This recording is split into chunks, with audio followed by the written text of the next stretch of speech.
This is Newsroom. Hello and welcome from Johannesburg here in South Africa. My name is Evan Jansen. The show is live. It's broadcast from our studios in Auckland Park. We're also streaming live on YouTube right now with the whole show available on demand on our YouTube channel. Now today, it's a sad day. We look at the memorial service of South Africa's sports stars that tragically passed away this week. A little bit later, we'll talk about sexting to a professional.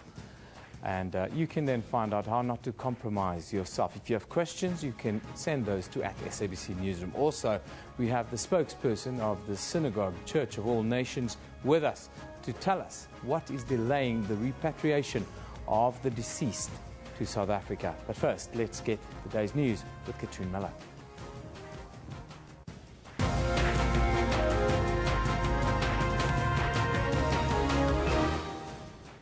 Well, hello and welcome to Newsroom. I'm Katrine Malan, and let's take a look at the top stories this morning. A memorial service for 3 sports heroes will take place in Johannesburg today. The Department of Sport and Recreation has coordinated a single memorial service to remember the lives of Senzo Mayiwa, athlete Mbulaeni Mulaudzi, and boxer Pindile Melase. The service will take place from midday at the Standard Bank Arena in Johannesburg. Police have denied arresting or questioning anybody in connection with soccer star Senzo Mayiwa's killing. The 27-year-old Bafana captain was gunned down at his girlfriend Kelly Kumalu's home in Vosloorus on Gauteng's East Rand on Sunday evening. Police have issued a 250,000 rand reward for information which will lead to the arrest of more suspects. The cross-examination of convicted taxi driver Zola Tongo will continue in the trial of the British businessman Shreen Devani today. Tongo is serving 18 years in jail for his role in the murder of honeymoon bride Annie Devani. He came under fire from defence advocate Francois van Zyl yesterday and admitted to making a few mistakes in relaying how Devani's murder came about in 2010. Shreen Devani claims the couple were hijacked as Tongo was driving them through Gugulethu. The state alleges he conspired with others to stage the hijacking in return for 15,000 rand.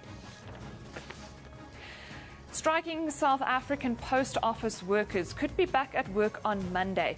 That's if the post office accepts the revised wage demand. The Communication Workers Union revealed the latest developments at a media briefing yesterday. That revised offer comes from the members on the ground, which have said, look, this is what we see as a possible proposal in terms of ending the strike. And in international news, the World Health Organization says there has been a decline in the spread of Ebola in Liberia, the country hardest hit by the outbreak. However, it says it is too soon to say the disease is under control. The number of cases in West Africa is now more than 13,000, and the death toll is close to 5,000. The data from all of those seem to align that there are less Ebola burials right now. The second, piece of information they've looked at is around the ETCs, the Ebola treatment centers or units, and there they look at both the admissions rate, new admissions, as well as bed occupancy rates, and both of those seeing a downward trend. Well, all those top stories and more are available on our Newsroom Facebook page. You can also follow us on Twitter @SABC Newsroom. Evan, over to you. Thanks, Katrine. Preparations are well underway for the funeral of South Africa's most successful 800-meter runner of all time, Mbulaeni Mulaudzi. Now, over the weekend past, a dark and sad cloud befell the South African sports fraternity with the death of 3 top athletes. Firstly, on Friday, Olympic silver medalist Mbulaeni Mulaudzi died in a tragic car accident. On Saturday, professional female boxer Pindile Melase died after being in a coma for 2 weeks. And then on Sunday night, we were all shocked when Bafana and Orlando Pirates captain and goalkeeper Senzo Mayiwa was shot dead in Vosloorus. A joint memorial service for the 3 fallen sporting heroes will take place at the Standard Bank Arena in Johannesburg at midday today. But who is Mbulaeni Mulaudzi? And why has his sudden departure shocked the South African sporting community so much? Now, the person who worked closely with him is South African International Olympic Committee member, Mr. Sam Ramsamy. He joins us from our studio in Durban this morning. A very good morning to you, Mr. Ramsamy. Thank you for joining us. Thank you, Eben.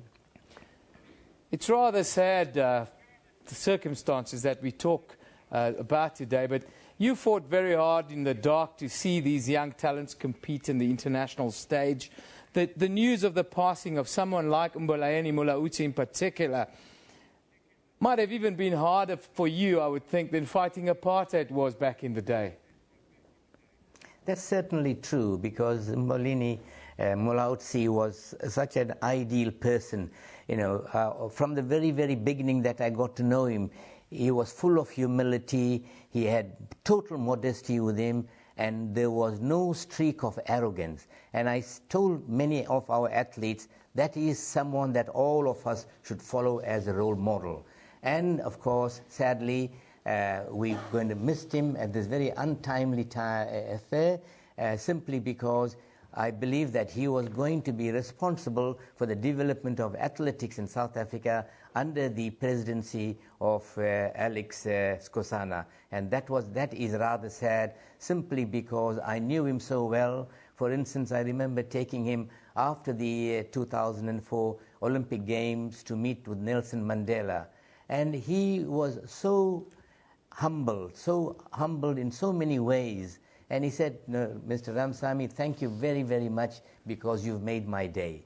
And that, again, is indicative of what a wonderful person he was, and a sad, sad moment that we miss him at a moment when he was going to become an ideal role model for future athletes. Mr. Ramsamy, you worked very closely with him at all the big events beforehand. When he came through, when did you know this boy was not going to disappoint us? Do you have any special memories about him? He was really a tough competitor, wasn't he? Yeah, you know, unlike other athletes, as I said, he was so modest, full of humility, that, you know, one did not recognize unless one looked at athletics prowess, looked at the athletic talent that he had, looked at the hard work that he put in, that he was a very committed person. And I got to know him about 3 years before the Olympic Games, about 2001. And we tried to develop him as much as possible. We helped with Athletics South Africa, and we knew that he wasn't going to disappoint us. Of course, you know, we were a bit disappointed that he didn't get the gold medal in 2004. And of course, it was my honor at the Olympic Games in Athens in 2004, as the member of the International Olympic Committee, to present him the silver medal. And to me, you know, he meant so much in very many ways, simply because he tutored very many of the athletes. And I saw him talking to younger athletes at international meetings, at national meetings, and many people understood what he was trying to say in his own very, very modest, unassuming way. And, you know, in that particular respect, we're going to miss him tremendously. He really is one of the diamonds of post-democracy South Africa in the athletics crown, but also in the sporting crown, because of his demeanor. I want to ask you, why do you think is South Africa battling at the moment to discover the next generation of the Mulaudzis and the Sepengs? Yeah, there's been a lull in athletics in South Africa for a while.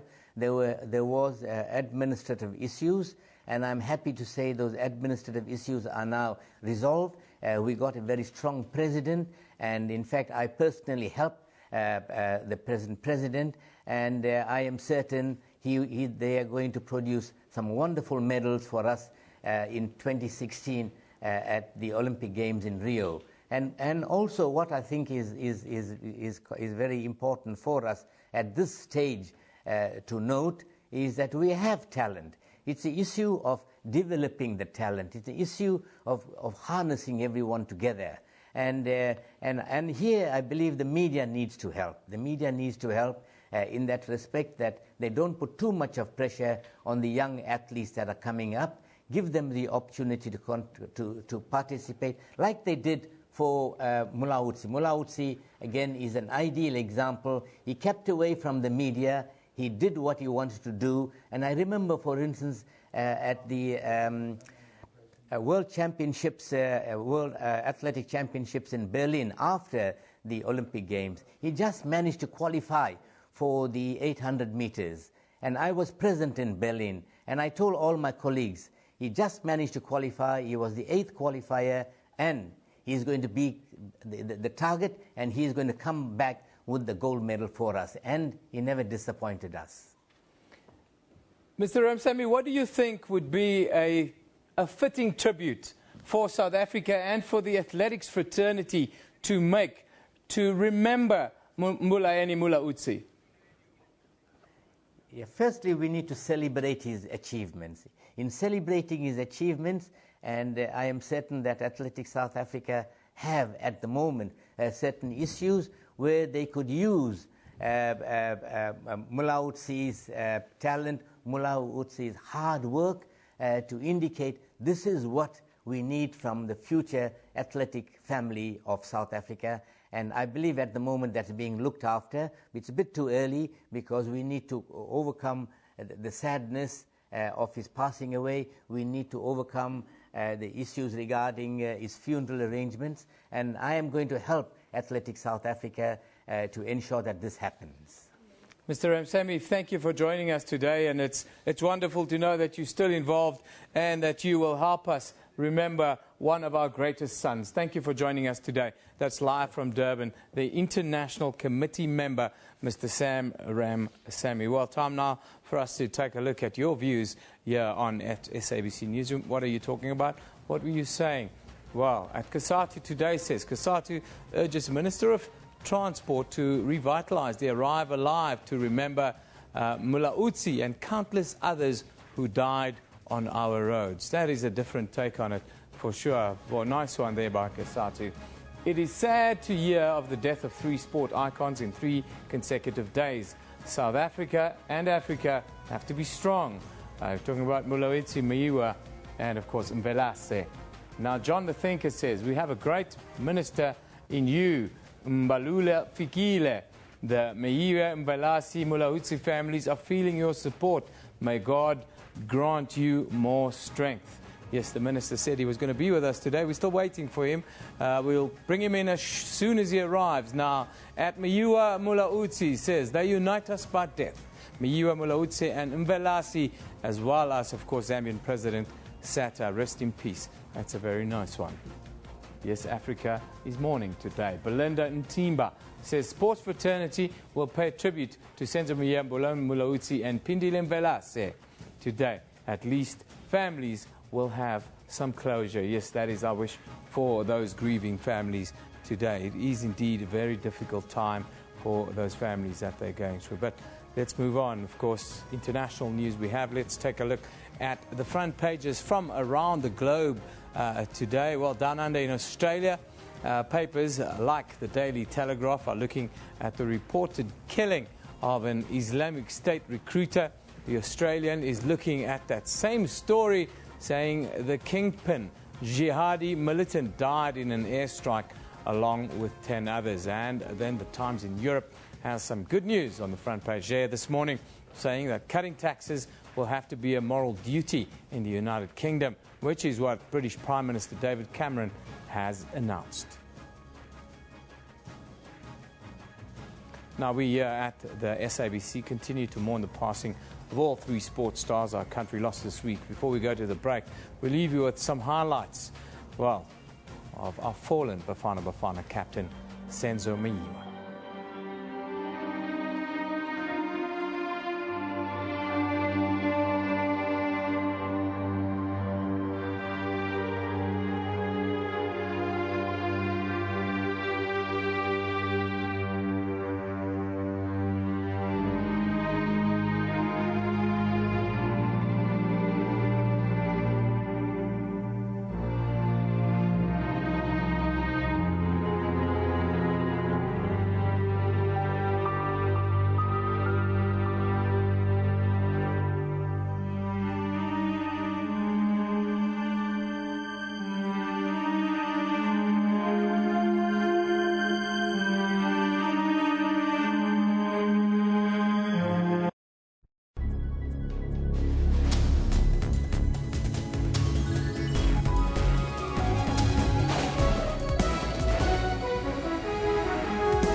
Take note of the following changes.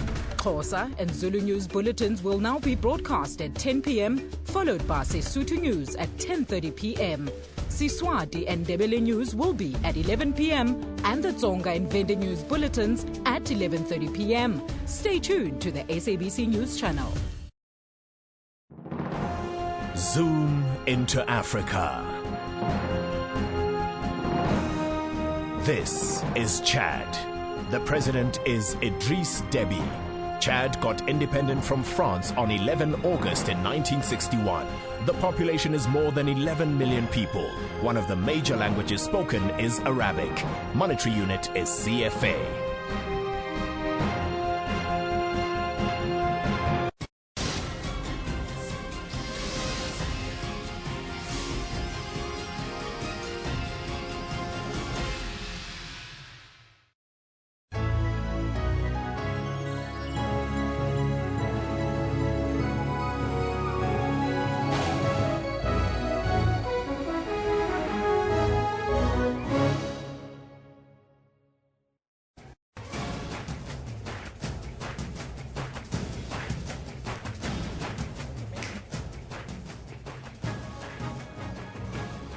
Well, welcome back. You're watching Newsroom here on SABC News. At the start of this month, top schools in Pretoria were in a state of panic after naked pictures of at least 20 teenage boys were posted on Twitter. The pictures, which showed them in compromising sexual positions, were taken by the boys themselves and sent then to a fake Twitter account. It has since become known as South Africa's biggest sexting scandal to date. Have you heard of sexting? Well, it's the combination of texting and sex. Sending of explicit images to another person electronically. Maybe you've sexted yourself. Are you aware of the risks involved? More importantly, how do you as a parent, we ask, protect your teenager from the scourge? Now today we are joined by social media lawyer Tamsin de Beer, who is a social media law consultant and also the co-author of the book Don't Film Yourself Having Sex. Very good morning to you, Tamsin.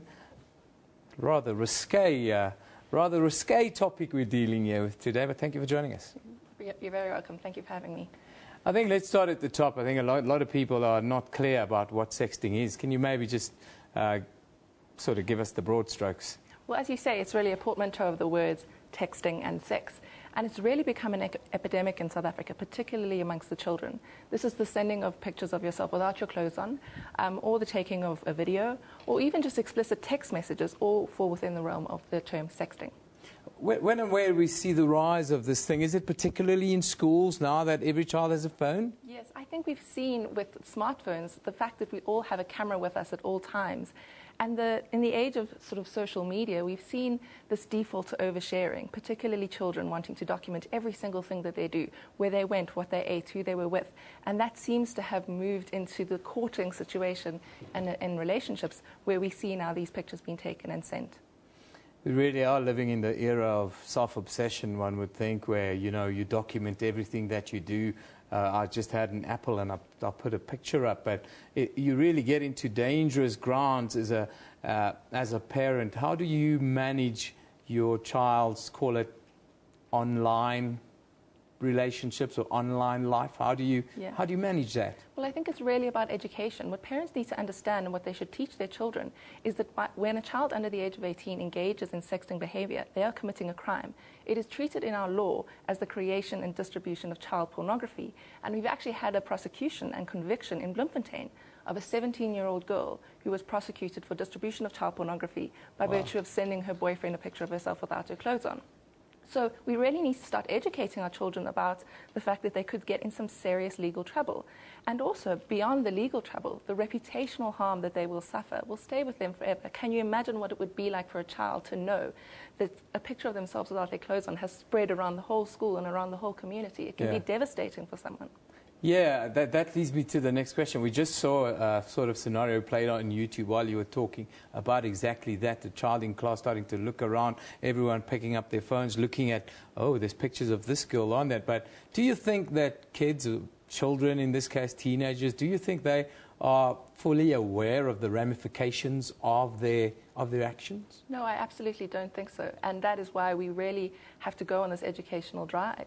and to really explain the consequences to them. You know, my partner Emma and I do a lot of educational work at schools, and when we tell children the fact that, you know, this is a crime, you can get into very serious trouble, they sit with wide eyes because they really don't appreciate the consequences of their actions. And I think that's for adults as well. You know, the reputational harm for an adult of a sex video or a sexting image going online is as harmful. For some adults, it hasn't been that harmful, and that maybe is the problem. We have the Kim Kardashians and the Nicki Minaj's and the Paris Hiltons of this world. Does this stem from there? Are the kids mimicking what they see on, for lack of a better word, MTV? Yeah, I think we've seen sort of this highly sexualized culture develop. And I do think so. I think there's not enough education about what a normal functional relationship is, and children are being taught that, you know, the only way I can be attractive is in a bikini and I'm taking selfies. Yeah. And I think we really have to talk to children about that and explain to them that that's not really the norm.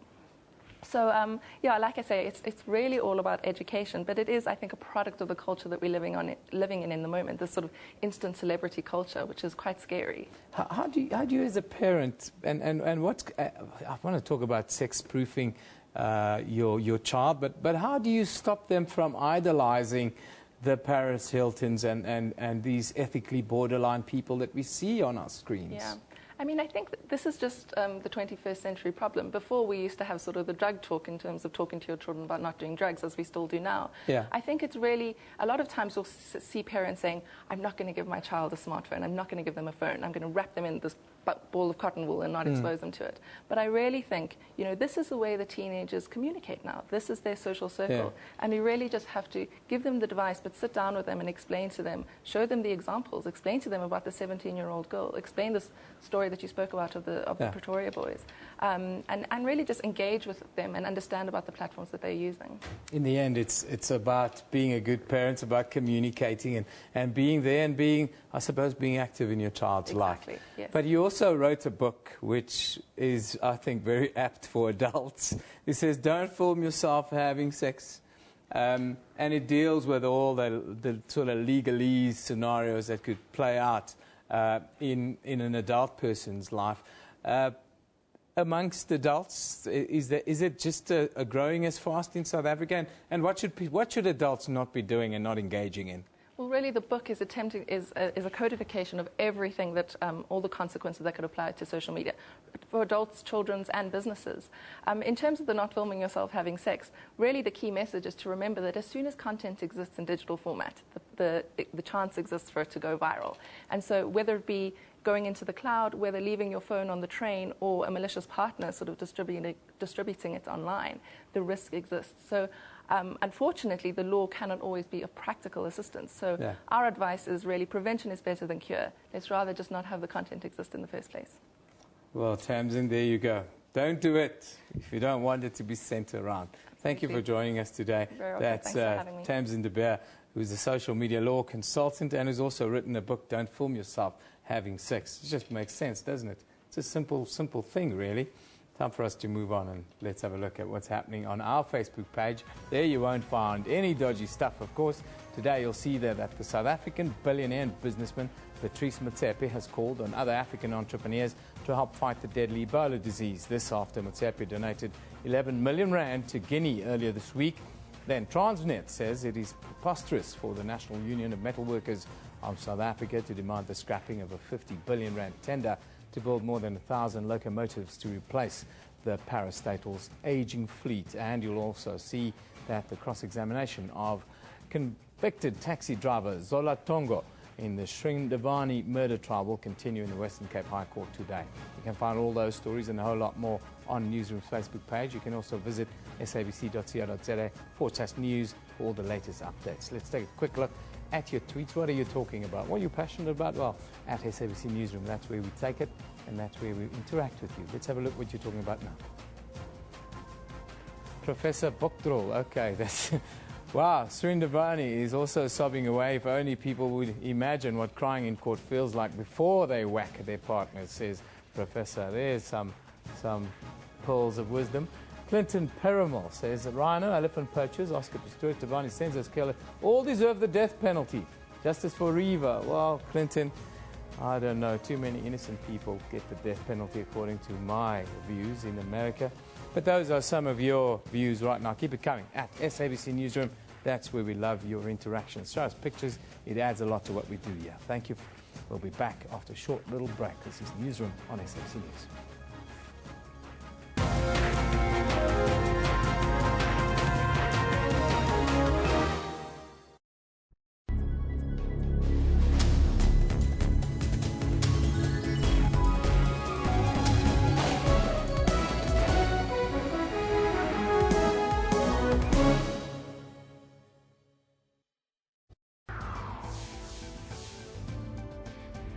We really know the hype is about the new and how about the new cabinet will actually perform. But what role should then the media be playing at this critical stage? I would hope that the media will give the newly appointed people a benefit of the doubt.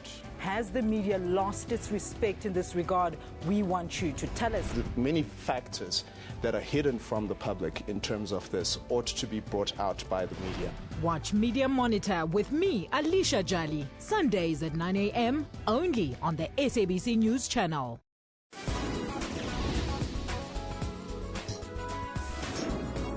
Cameroon's economic capital, a unique art collection is on display. Titled Yesterday's Memory, Tomorrow's Memory. We are trying to preserve this heritage despite many things that have changed in the designing, embroidery and the model. If I'm telling you, you don't like it, I call it defeat. Join Musam Khalipi on Afro Showbiz every Saturday at 19:30 CAT.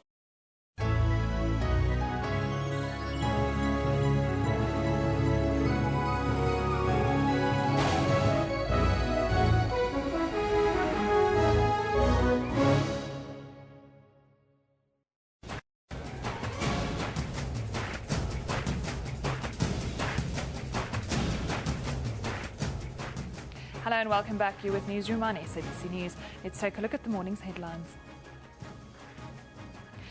A memorial service for 3 sports heroes will take place in Johannesburg today. The Department of Sport and Recreation has coordinated a single memorial service to remember the lives of Senzo Muyiwa, athlete Mbulani Mulaudzi and boxer Pindile Mwelase.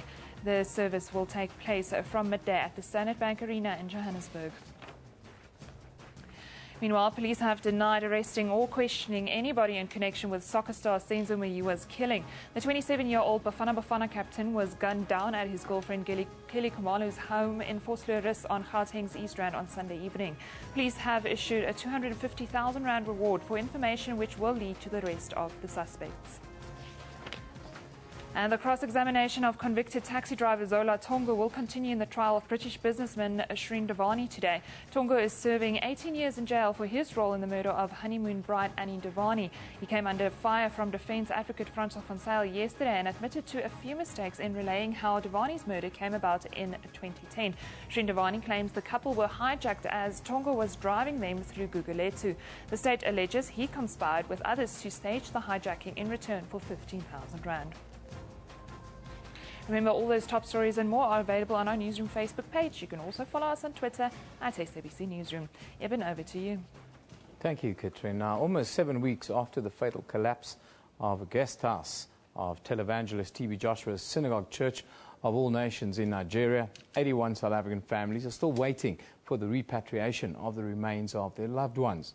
About 349 South Africans were visiting the church when the building buried churchgoers under the rubble on the 12th of September, killing 115 people. Survivors and injured are back in South Africa, but for the families of those who perished in the disaster, it's a long and endless as well as painful process. Now, on Tuesday this week, members of the National Council of Provinces demanded answers from South Africa's Deputy President, Cyril Ramaphosa. Let's just take a look back at that. Waiting for so long, at the same time, is becoming very, very difficult. Does the Deputy President have an idea, more or less, how many months, how many weeks, how long exactly is the waiting going to continue?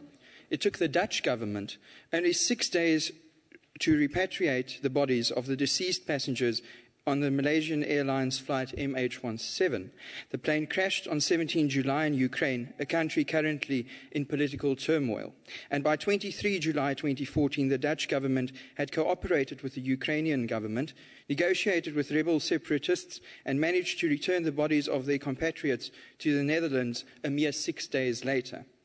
How can it then be, Honourable Deputy President, that the South African government is taking weeks to achieve the same outcome with Nigeria, a supposedly friendly country, when the Dutch government did the same in a matter of days under hostile conditions? Now, I think we need to be respectful of the laws and the processes and customs of all countries around the world. And South Africa is not one of those countries that is going to violate the rules, the laws of other countries, and in this case, Nigeria. Now, government spokesperson Pumla Williams says there's still no certainty when the bodies of 81 South Africans killed in the church building collapse in Nigeria will be brought back home. Nigerian authorities have confirmed that they are doing their best to speed up the process of confirming the identities of all the bodies. A laboratory in Stellenbosch in the Western Cape has been appointed to assist with DNA testing.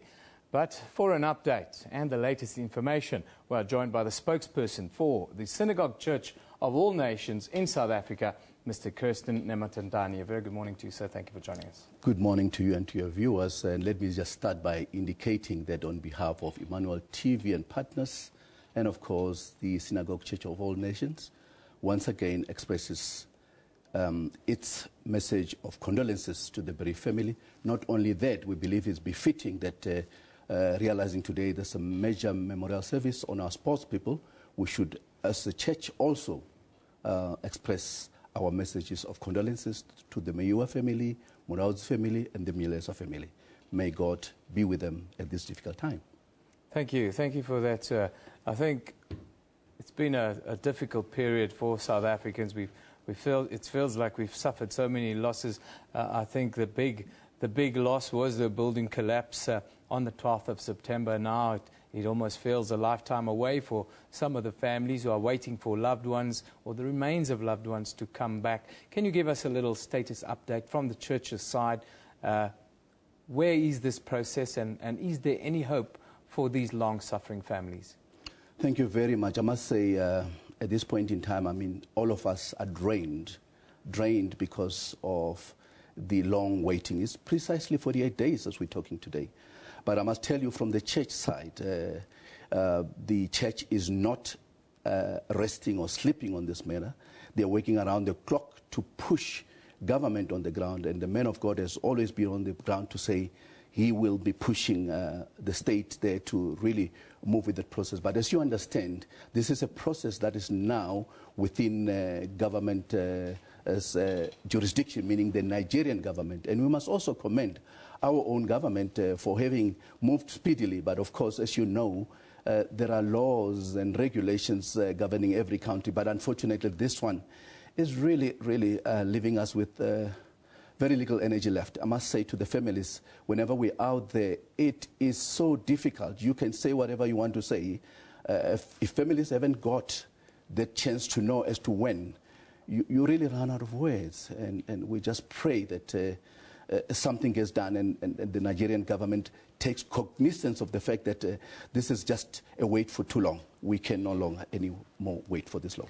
We saw in the report earlier that some of the DNA testing will be done in Stellenbosch. Will that be done, are you aware, will that be done after the remains are repatriated, or will it be done now before the remains can then be released to South Africa?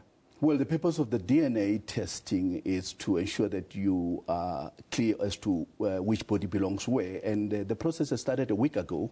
We just hope our fellow countrymen are working around the clock to ensure that the pain is wind down. I must tell you that, like I said, it is now difficult. And all of us are running out of energy. And West with the man of God out there, where he is, and the waiting has just gone too far. I want to talk about the families. You know, we see lots of reports here in South Africa about representatives of the church going to visit families, and there's lots of sums of money being bandied around that's being given to families and so forth. Can you just tell us what kind of support are you as the church giving to these bereaved families that are going through a very difficult time now?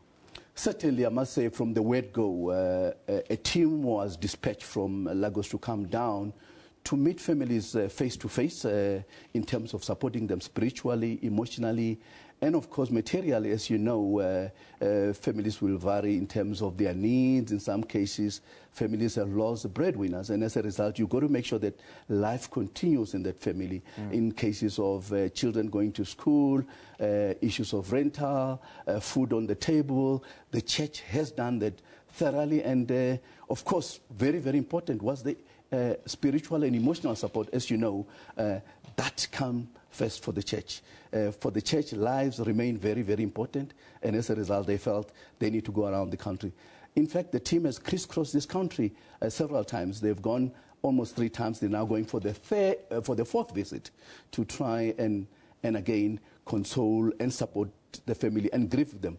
But comes the last question: when are we seeing the remains of our loved one? That's the most, it's heartbreaking. I must tell you, we try and gather energy, but when that question comes, we become helpless. And I just wish, again, strength to our government to continue to liaise with the Nigerian government to say, in terms of the African culture, this is unseen. And really unseen and almost unacceptable. Exactly. I wanted to ask you, one of the questions we've had from our viewers on social media a lot is that is about TB Joshua. He pointed out straight after the week after the church collapse that he will be traveling to South Africa in due course to come here and show support to the families, but I would think also just to come and show good faith. When will we see that happening? When can we expect TB Joshua himself to come to South Africa? Certainly that commitment is there, but first things first, we've got to get the body back home, and you wouldn't expect the Fropet to be on the ground and the same question still looming. He is out there pushing the Nigerian authorities from his part. Of course, as a citizen in that country, surely he is trying everything possible. But immediately that is done, the understanding is the men of God will be in the country visiting families, and to go through the process once again with them and to support them as he's been doing in terms of spiritual, emotional, and of course material support, which is so critical for him because he wants to see that those families are not worse off after this incident. Well, I thank you for coming to the show and sharing and being so open about the process that we're in. It's a very difficult time for many families here in South Africa. It's a very difficult week for South Africa to come to terms with loss. The last 2 months have been very difficult, but Mr. Kirsten Ematandani, who's the spokesperson for the Synagogue Church of All Nations here in South Africa, thank you for joining us today. You're welcome. May the Lord be with those families. Thank you. Well, time for us to take a quick look at what's happening on social media now. What are you talking about? What are you passionate about? At SABC Newsroom. Philip M. Makwela says, every day a star is born, and once in a while they are killed. Yes, that is harsh but true. Red Beast says, 240 years in prison serves Ntokozo Radebe, the deep slit monster, right. The guy deserves prison slumps that were shown in the Undisputed movie, and that's hardcore. The Economic Freedom Fighter says, welcomes the North Gauteng High Court verdict on the murder of the deep slit children. That's right. Marty Dube says, send him to Kokstad. No escape there unless you want to die. Ananias tried, he says. She says, rather. Interesting. Now, on the 22nd of November, South Africans will once again unite and take to the streets of Tshwane in honor of the global icon, the late Nelson Mandela. Unite 2.0 has been spearheaded by the Department of Sport and Recreation and the Department of Arts and Culture to demonstrate the depth of South Africans' commitment to President Mandela's vision of sports and culture as a nation builder. Now, we know this week has also been a very sad week for the sports business in South Africa, and, well, to talk to us about some of the latest developments around funeral plans for the stars who've passed away and about the exciting race taking place on Nelson Mandela Sport and Culture Day. We are joined by Sello More, who's the spokesperson of the Department of Sports and Recreation. Good morning to you. Thank you for joining us. Good morning. Thanks for having me in the studio. Sello, starting with the tragic passing of 3 of our sports stars this week. Firstly, the Department of Sport and Recreation, what's your message to the country today? Okay, I think you got it correct. This is unprecedented for a long time. 3 athletes, top athletes at the same time, same week.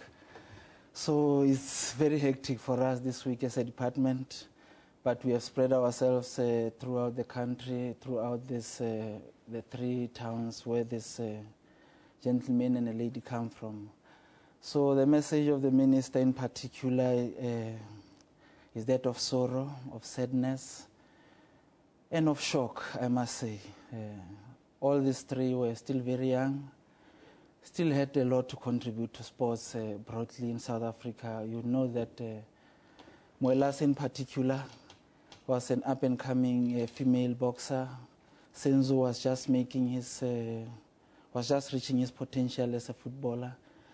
Mulauzi had just retired, but he was busy with other developmental projects. So those were people who were still needed as a country. Yes. Yeah, you talk about Mulauzi. I spoke to Sam a little bit earlier, and he said the country really pinned a lot of hope on Mbuleni Mulauzi being one of the driving forces behind young people, especially in athletics around the country. Yes, yes. No, he had started his own program, his own development program, working with various stakeholders. And we know he's a champion. Obviously, a champion will produce champions. He had it in him. And we are disappointed as a department and as a nation. I think the nation is mourning a very brilliant athlete. Yeah. Funeral arrangements, we know the memorial services taking part, but what are the arrangements for the different funerals, and what should the public be looking out for, and what should they do and not be doing? Okay, the funeral arrangements for the 3 athletes will be in their home provinces. Mulauzi will be buried in Makhado, Limpopo. Senzo will be buried in KZN. The funeral service will be in Moses Mabhida Stadium, KZN, at 10 o'clock. Then Moelas will be buried at home in Ladysmith, KZN as well. Yeah. It's all at 10 o'clock, these funerals. Yeah. Yeah, it's very, very sad. We've suffered big losses this week. They all went within 3 days, one after the other. But you're also here to bring us a bit of good news and a bit of happy news about the Unite 2.0 race that we're launching on the Nelson Mandela Sport and Culture Day. Tell us about these 2 concepts and how they fit together and what you guys are doing to really push this agenda. Okay, the Unite 2.0 campaign is a broad campaign. It's not only starting on the 22nd of November. The 22nd of November is the culmination of it. We have been spreading messages of hope, messages of unity. But before the 22nd of November, there is a colloquium that has been planned for the 18th of November. We have approached leaders across various spheres of our society, the legal, the political, the business. We have approached the president, the deputy president, and people who are prominent in the legal fraternity to just discuss the journey we have traveled as a country for the last 20 years. Then on the 22nd is where the melting pot. There will be cycling, there will be running, there will be walking. And it's not only for professionals. Every individual is free to enter. It's not closed to only professionals. But in biking, we are highly encouraging. In cycling, we are highly encouraging those professionals in cycling to enter, because there are some serious prizes in terms of the winners in the professional categories. I'm personally quite interested in the Nelson Mandela Sport and Culture Day. Tell us about the thinking behind this day, and how do you view this day developing over the next decade? Okay, you know that the Nelson Mandela Sports and Culture Day was launched last year. Last year it was more the rugby and the football. You note the similarity. Rugby is a traditionally white sport. Football is a traditionally black sport. So we had the Springboks playing Argentina, then Bafana. So it was a fanfare. We had fans sitting side by side, black and white. So this year we thought, let's expand this concept to other sporting codes with mass appeal, cycling, running. In that way, you are also involving an ordinary man on the street who cannot run, he can just walk. Those who cannot walk, probably the cyclists can just go into cycling. So we are trying to involve as many people as possible. It's open, it's very open for everyone to enter. Yeah. The ambassadors for this project, who will be the people that will be fronting this project? Okay, there are various other people in the media, your celebrities, your people on TV, your Robert Marawas, your Mini Dlaminis, your Itumele Nkunes, they are all ambassadors of this program. The list is big. We are trying to bring in other ambassadors as well, just to make sure that every South African is involved in this project. The interesting one also is that you've selected this year the city of Tshwane as the location for the race. What's the significance of that? And also then, what does the city offer that will make this event special? Okay, you know that the city of Tshwane is our capital city. But also this is the year on which we celebrate 20 years of democracy. So it makes sense for us to take things into the city of Tshwane, where everything happened back in 1994. You'd remember the inauguration of Nelson Mandela. Everybody was happy. The whole nation was uniting at the city of Tshwane. So we chose it significantly this year as a city for the 20-year review, the central city where government started 20 years ago. Yeah. I understand. I mean, it's for a good cause, but there's also some nice prizes to be won. Yeah. What are the prizes that are up for grabs for the event this year? We see the minister is on his bike. He's going to be on the bike again this year? Yeah, the minister is going to be on his bike. There are lots of goodies, but I must reflect that I know for cycling there is about 150,000 for the winner, but then there are other smaller prizes for other entrants, for all other smaller things. But there are also some goodies for just participating. There are medals for people who will just be participating, and those who are ending at a higher level in terms of categories, as explained on our website. Finally, before we go, just tell us, where can people get all the details if they want to enter at the late stage, and where can they get entry forms and so forth? Okay, our website, www.srsa.gov.za is our website, yes. All the information is available on our website.